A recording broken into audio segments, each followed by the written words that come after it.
हमारे राष्ट्रीय अध्यक्ष आदरणीय चिराग पासवान जी के नेतृत्व में राजभवन मार्च हम लोग करेंगे, जिसमें कुछ बिहार का बहुत महत्वपूर्ण मुद्दा जो अभी बिहार की आम जनता त्रस्त है, उसमें सबसे बड़ा मुद्दा आप लोग देखे होंगे। हाल ही में जिस तरह से मुजफ्फरपुर शेल्टर होम से शुरुआत हुई और पटना के शेल्टर होम में जिस हिसाब से बच्चियों के साथ प्रशासन की जानकारी में प्रशासन के पदाधिकारियों के द्वारा मिली भगत से उनको देह व्यापार जैसे घृणित कार्य में भेजा जा रहा है, जिसपे 24 घंटा के अंदर सरकार उनको क्लीन चिट भी दे देती है। लेकिन आप देखे होंगे हाई कोर्ट के इंटरफेयर के बाद वहाँ FIR दर्ज किया जाता है और वहाँ के जो पीड़ित महिलाएं हैं, जो पीड़ित बच्चियां हैं, वो चिल्ला कर कह रही हैं। आप लोग देखे होंगे कि किस तरह से उन्होंने अपने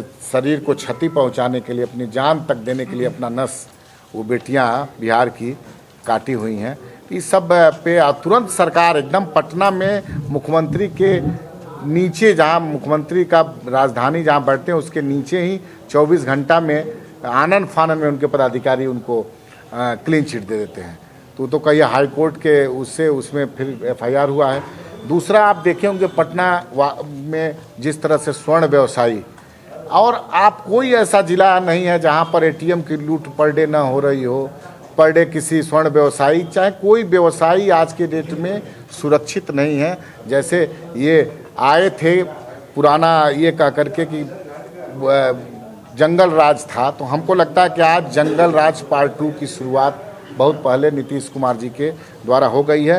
कोई जिला खाली नहीं है जहां पर लूट, हत्या, बलात्कार, अपहरण, और सबसे बड़ी चीज़ आज पुराना भय का माहौल फिर कायम हो गया है कि हम आज दुकान पे जा रहे हैं तो हमारा गहना, हमारा सामान, हमारा पैसा सुरक्षित है। ये व्यापारियों में भय की है। सारे लोग असुरक्षित अपने आप को महसूस कर रहे हैं। और आप एक मुद्दा और भी बिहार का, जब चूँकि बिहार में सबसे ज़्यादा संख्या कृषि से जुड़े हुए हमारे किसानों की है।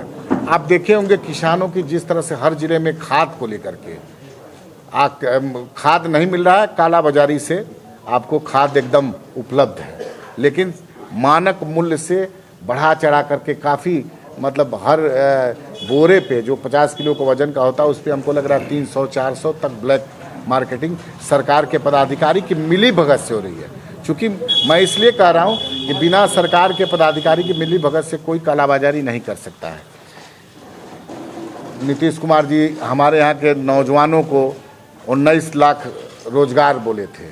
आप लोगों के सामने मालूम है कि किसी को रोजगार मिला नहीं, और सब बिहार के विशेषकर युवा आज रोजगार की तलाश में भटक रहे हैं, अपना हक मानने आए हैं। जैसे आप देखे होंगे कुछ दिन पहले वार्ड सचिव लोग अपना हक मानने गए थे कि 5 साल उनसे काम कराया गया, वार्ड के अंदर सचिव बना करके उनको कुछ भी सरकार के द्वारा अनुदान भी नहीं मिला, और यहाँ आकर के वो हक मारने के लिए अपना आंदोलन कर रहे थे तो पुलिस बर्बर तरीके से उनके लाठी से पीट करके मतलब उनको लहूलुहान कर दी। ये धरती, पटना की धरती खून की होली उस दिन खेली थी। शिक्षा का स्तर आप देख ही रहे होंगे क्या पोजीशन है। आप ही जैसे पोर्टल में हम देखते रहते हैं, जाते हैं जब किसी गांव के स्कूल में, चाहे किसी स्कूल में जाते हैं, तो शिक्षकों का जो प्रधानमंत्री नीतीश कुमार को बताएंगे या मुख्यमंत्री नरेंद्र मोदी को बनाएं, इस तरह का ज्ञान है। और +2 का जहाँ है, आप देखे होंगे, आप लोग सब लोग गांव से शहर से जुड़े होंगे, +2 में लड़कों का एडमिशन ले लिया गया है, लेकिन वहाँ पर शिक्षक नहीं है। 10th के नीचे वाले शिक्षक उनको पढ़ा रहे हैं, नामांकन करा दिया गया है। वो लोग बाध्य हैं कि बाहर कोचिंग करके पढ़ें, नामांकन मजबूरी है वहाँ पर उन बच्चों का, लेकिन वहाँ पर शिक्षक नदारत है। सरकार का कोई ध्यान नहीं है। शिक्षा और स्वास्थ्य दोनों में सरकार एकदम फिसड्डी है। लेकिन मानने की 2 व्यवस्था जो महत्वपूर्ण चीज़ है, दोनों में एकदम वो है। कब जब कुछ ये फ्लॉप होते हैं, जब इनके पास कुछ रास्ता नहीं होता, तो बिहार की जनता का ध्यान डाइवर्ट करने के लिए विशेष राज दर्जे का एक मांग शुरू कर देते हैं। इनको और कुछ नहीं मिलता। जब देखते हैं जनता जनार्दन आज के डेट रोड पर कहीं से सुरक्षित नहीं है, बेरोजगारी का आलम हो, तब ये उठा लेते हैं कि ये विशेष राज्य का दर्जा। अभी आप देखे होंगे कुछ दिन पहले सदन में हम सांसद एक हमारे बिहार के ही जिस तरह उठाए थे कि 6,600 करोड़ रुपया इनको मिला है, उसमें 1 रुपया भी की निकासी नहीं हुई है। और ये जो केंद्र सरकार से पैसा मिलता है उसका भी सदुपयोग नहीं करते हैं। सिर्फ यहाँ के अपराध, बेरोजगारी और जो इनका भ्रष्टाचार, जो इनके पदाधिकारी दिन रात लिप्त हैं, कहीं भी एक पैसा दिए बिना किसी का काम नहीं हो रहा, उस पर लगातार तब ये ध्यान डाइवर्ट करने के लिए ये क्या करते हैं, विशेष राज्य का दर्जा मांगते हैं। वार्ड के साथ वही है, इस विशेषकर यह वार्ड का है, नियोजित शिक्षकों का देख ही रहे होंगे क्या था मांग, उसका आज तक कुछ नहीं हुआ। इन्हीं सब मुद्दा को लेकर के हम लोग के नेता चिराग पासवान जी का एक विज़न है, Bihar first Bihari first. Bihar first Bihari first में ये सब सारी चीज़ का हम लोग कैसे इसका वो करेंगे, निदान करेंगे, इसकी सोच हमारे नेता में है। तो बिहार फर्स्ट बिहारी फर्स्ट से हम लोग लेकर के ये सब मुद्दों को लेकर के हम लोग 15 फरवरी को जेपी गोलंबर से हम लोग बिहार बचाओ राजभवन मार्च, उस दिन हम लोग वहाँ से निकलेंगे, राजभवन की तरफ जाएंगे। राजभवन में एक हमारा मेमोरेंडम तैयार है राष्ट्रीय अध्यक्ष जी के आदेशानुसार, उसको हम लोग राजभवन जाएंगे और हमारी पार्टी स्पष्ट रूप से राज्यपाल महोदय से मांग करेगी कि बिहार में मुख्यमंत्री का इकबाल खत्म हो गया। मुख्यमंत्री के बस में न उनके प्रशासन का तंत्र है, न पुलिस है, न उनके IAS है, न कहीं से कुछ नहीं है। आज के डेट में पुलिस एक ही काम कर रही है, सिर्फ शराबबंदी। आप जाइएगा, आपके घर में शादी होगा, पुलिस घुस जाएगी। बहुओं का जो नई नवेली दुल्हन सजने के जो उसका बेचारे वो है, उसमें जा कर के चेकिंग करेगी। तो पुलिस अभी अपनी नौकरी बचाने के लिए अपराधी को नहीं खोज रही है। लूट बलात्कार हत्या के जो मुजरिम खुलेआम घूम रहे हैं उन पर उनका कोई ध्यान नहीं है, सिर्फ शराब पर।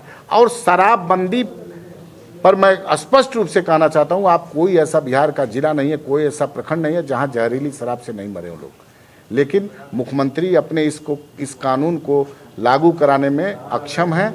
मैं तो स्पष्ट कहूँगा कि मुख्यमंत्री का इकबाल खत्म हो गया और हम लोग महामहिम से मांग करेंगे कि सरकार को बर्खास्त करें। हमारे राष्ट्रीय अध्यक्ष आदरणीय चिराग पासवान के नेतृत्व में हम लोग 15 तारीख को महामहिम राज्यपाल से हम लोग मांग करेंगे, उस दिन अपना प्रोटेस्ट दायर करेंगे और हम अपनी जो हमारा मांग पत्र होगा उनको समर्पित करेंगे और समर्पित करने के बाद हम लोग बिहार सरकार को बर्खास्त करने की मांग करेंगे।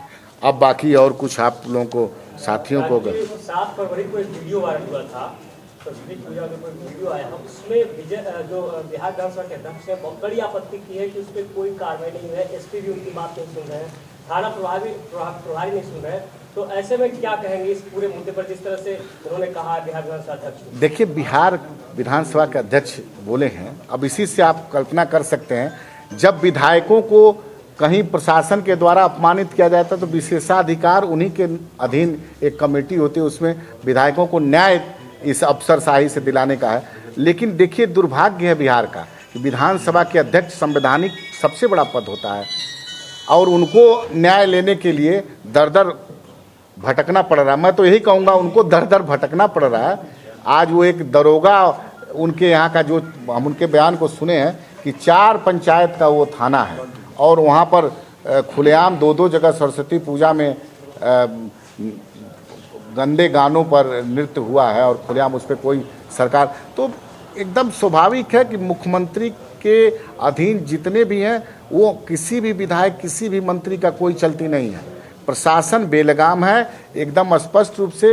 ये मुख्यमंत्री के सह पे वो जानते हैं कि हमारा कुछ नहीं बिगड़ेगा, वो सीधे मुख्यमंत्री के कुछ पालतू IAS हैं, उनसे जुड़े हुए हैं, डायरेक्ट वहाँ से इनका लेना देना रहता है और वहीं से अपने आप को सुरक्षित महसूस करते हैं।